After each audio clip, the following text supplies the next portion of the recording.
ილია ჭავჭავაძე ნუ ბუნებრივია ერისმანმა, მაგრამ ოლღა რო არ ყოფილიყო ისეთი როგორც იყო, არ ვიცი, წეღა რო იკითხე რომ შვილი რო ყოლოდაო. ცოლზე მე მგონი რომ ძალიან ბევრი რაღაც არის დამოკიდებული. ეხა გამახსენა სასამართლოზე ოლღას სიტყვები. რამხელა ძალა უნდა რომ ის ხო, ილიაო არ დახრიტო. სხვადასხვის ექვთიმეს მეუღლეთ ნინოც ანალოგიურად ეგეთი ქალი იყო, რომელმაც ის გაჭირვება გადაიტანა ლევილში, რის გამო რა. ის თხა ზუსტად ციური მანანასავით იყო იმის რძე. ხო, არა, ნუ ოლღა ცხოვრობდა ილიათი. ოლღა ცხოვრობდა რეალურად ილიათი. ილია სიკვდილის მერე ცხოვრობდა ილიათი. ხო.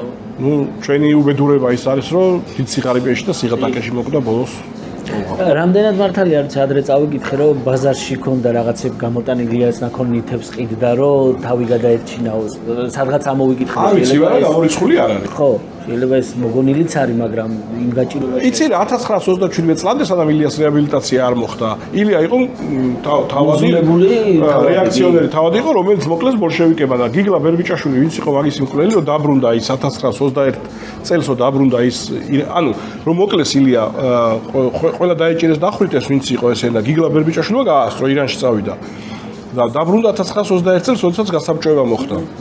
და მუშაობდა მშვენივრად, ხო მე მგონი. მუშაობდა მშვენივრად კი ამაყობდა რომ იყო თავადის მკვლელი.